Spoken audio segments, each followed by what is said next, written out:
était demandée par la famille. Une contre-expertise médicale indépendante met en cause les gendarmes 4 ans après la mort d'Adama Traoré lors de son interpellation musclée dans le Val d'Oise.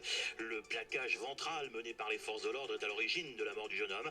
Le préfet de police de Paris a interdit la manifestation voulue ce soir par les proches. Beaucoup ont bravé l'interdiction. Plus de 1500 personnes réunies ce soir devant le palais sous haute surveillance policière.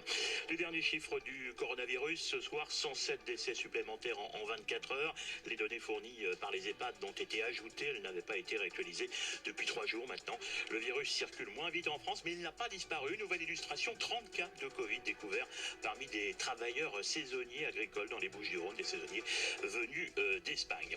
Aux États-Unis, Donald Trump menace de déployer l'armée si les violences continuent. À New York, plusieurs grands magasins de la 5e avenue ont été pillés hier soir. Ce soir, le couvre-feu débutera dès 20h dans la ville. Depuis une semaine, des centaines de milliers d'Américains protestent contre les brutalités policières, le racisme et les inégalités sociales après la mort de l'Afro-Américain George Floyd lors de son arrestation à Minneapolis.